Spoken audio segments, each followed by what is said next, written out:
దోచుకోవాలి, దాచెయ్యాలి. ఎంత సంపాదించినా చాలని ధనదాహం. పీడించాలి, పీక్కు తినాలి. రిటైర్మెంట్ వరకు ఇదే కొనసాగాలి. కోట్లు మిగ్గేయాలి. అవినీతులు కూడా చరిత్ర సృష్టించేంతగా జలగలు తయారయ్యారు. సమాజానికి చీడ పురుగుల్లా మారిపోయారు. ఇలాంటి ఓ అవినీతిపరుడి భాగోతాన్ని Andhra Pradesh anti corruption bureau red హ్యాండెడ్గా బయటపట్టింది. 25 లక్షల లంచం తీసుకుంటూ మరీ దొరికాడు. వామ్మో, అంత డబ్బా అని నోరెళ్ళబెడుతున్నారా?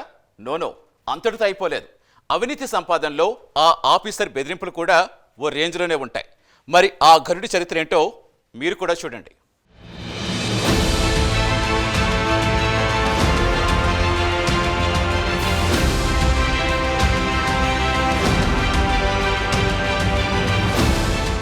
వందలు వేలు తీసుకునే లంచగొండులని ఇప్పటి వరకు ఎక్కువగా చూస్తుంటాం. పెద్ద పెద్ద ఈడీ వంటి కేసుల్లో అయితే లక్షలు కోట్లు పట్టుబడుతుంటాయి. తాజాగా ఏపీకి చెందిన ఓ అధికారి నేనేం తక్కువ కాదంటూ ఏకంగా 25 లక్షల రూపాయలు లంచం తీసుకుంటూ ఏసీబీకి పట్టుబడ్డాడు.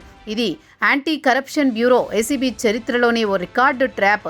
విశాఖకు చెందిన సభవరపు శ్రీనివాస్ అనే వ్యక్తి విజయవాడలో గిరిజన సంక్షేమ శాఖ ఇంజనీరింగ్ కార్యాలయంలో ఈఎన్సీగా పనిచేస్తున్నారు. కాంట్రాక్టర్లను జలగల్లా పీడించడం ఈయనగారి స్టైల్. అదీగాకుండా రిటైర్మెంట్కు అతి దగ్గర రోజుల్లో ఉండడంతో కోట్లలో డబ్బు కొట్టేసేందుకు పెద్ద ప్లానే వేశాడు.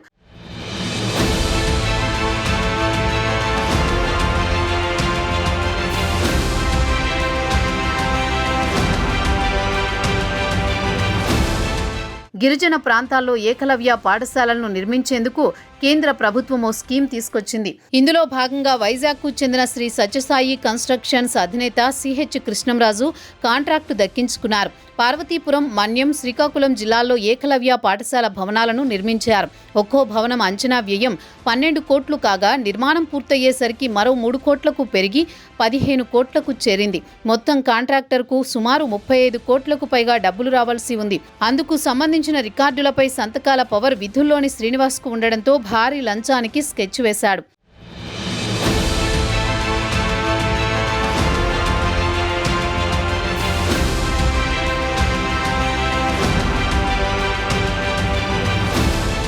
కాంట్రాక్టర్ను వేధించడంతో పాటు ఏదో ఒక వంకతో బిల్లులు చెల్లించకుండా పెండింగ్లో పెట్టాడు.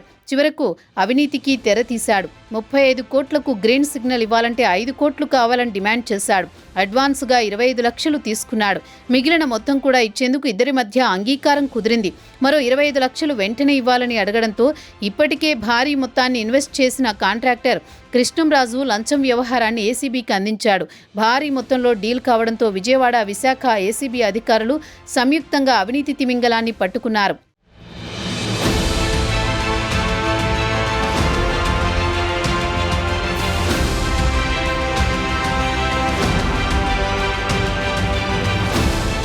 ప్రభుత్వ కార్యాలయాన్ని తన గెస్ట్ హౌస్గా భావించిన లంచగొండి శ్రీనివాస్ ఏకంగా 25 లక్షలను ఆఫీసులో ఇవ్వాలని ఫోన్ చేయడం, ఆ సొమ్మును తీసుకుంటుండగా ఏసీబీ అధికారులు ట్రాప్ చేసి ఈఎన్సీ శ్రీనివాస్ను రెడ్ హ్యాండెడ్గా పట్టుకోవడం, జైలుకు తరలించడం జరిగిపోయింది. వాస్తవానికి కాంట్రాక్టర్ తన వ్యాపారంలో కోట్లు పెట్టుబడి పెట్టడంతో వడ్డీలు కట్టలేక చాలా నష్టపోయాడు. ఆత్మహత్యే శరణ్యమని అధికారిని వేడుకున్నా ఫలితం లేకపోవడంతో ఏసీబీని ఆశ్రయించినట్టు అధికారులు తెలిపారు. లంచగొండి శ్రీనివాస్కు ఏసీబీ కొత్తేం కాదు. 2001లో ఒకసారి, 2004లో మరోసారి ఏసీబీకి పట్టుబడ్డా ఉన్నతాధికారులను మేనేజ్ చేయడంతో దర్జాగా కుర్చీలో కూర్చున్నాడు. గతంలో చీఫ్ ఇంజనీర్ పోస్టుకు అనర్హుడని విజిలెన్స్ కమిషన్ నివేదిక కూడా ఇచ్చింది. సెప్టెంబర్లో పదవి విరమణ సమయంలో అడ్డంగా ఏసీబీకి దొరికిపోయాడు శ్రీనివాస్.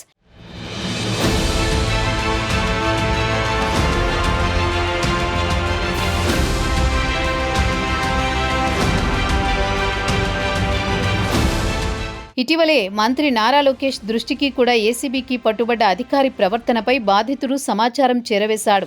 నిర్మాణంలో తలెత్తిన ఇబ్బందుల నేపథ్యంలో హైకోర్టు ఆదేశాల మేరకు కృష్ణంరాజు భవనాలను నిర్మించారు. అయినా శ్రీనివాస్ ఇబ్బందులకు గురి చేయడంతో ఏసీబీని ఆశ్రయించక తప్పలేదు. ఇప్పటి వరకు ఎంత సంపాదించాడు, కూడబెట్టిన ఆస్తులు, అంతస్తులు ఎవరి పేరు మీద ఉన్నాయో నిగ్గు తేల్చే పనిలో ఏసీబీ అధికారులున్నారు.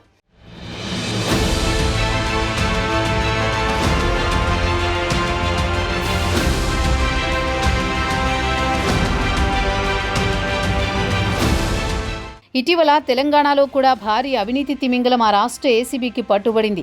ఆయన కూడా చీఫ్ ఇంజనీర్గా పనిచేసిన వ్యక్తే. కాళేశ్వరం ప్రాజెక్టులో కీలకంగా వ్యవహరించారు. ఏసీబీ హోదాల్లో 100 కోట్లలో ఆస్తులు, ఆభరణాలు ఉన్నట్లు గుర్తించారు. ఇక్కడే మనం ఒకటి గమనించాలి. కంటికి కనిపించకుండా కోట్లు నొక్కేస్తున్నారు. సమాజంలో ప్రభుత్వ ఉద్యోగ హోదాను అనుభవిస్తూ అక్రమ సొమ్మును బాగానే కూడబెట్టుకుంటున్నారు.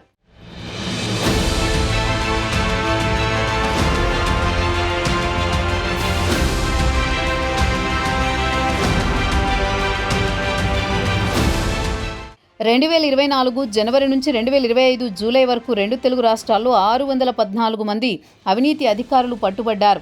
ఇందులో ఏపీకి చెందినవారు 318 మంది కాగా తెలంగాణకు చెందినవారు 296 మంది ఉన్నారు. వీరితో పాటు ప్రైవేటు వ్యక్తులు కూడా ఉన్నారు.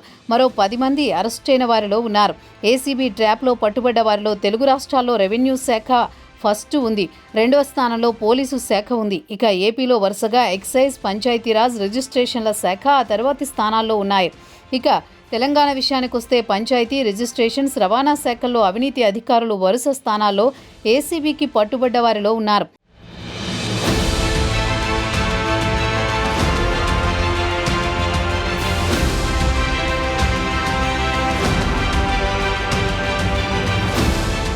ఏటా 100లో అవినీతి అధికారులు పట్టుబడుతున్నా వ్యవస్థల్లో ఏమీ మార్పులు రావడం లేదు.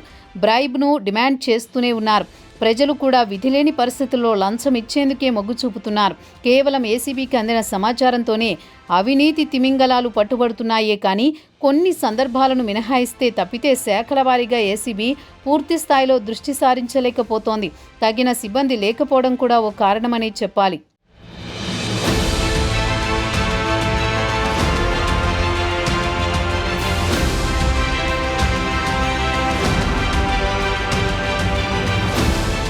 అవినీతి నిర్మూలనలో ప్రజలకే ఎక్కువ బాధ్యత ఉంది. లంచం తీసుకోవడమే కాదు, ఇవ్వడం కూడా నేరమని గుర్తించాలి. తీగలాకితే డొంకను ఛేదించే ఏసీబీకి మునుముందు ఇంకెన్ని తిమింగలాలు పట్టుబడతాయో వేచి చూడాల్సిందే.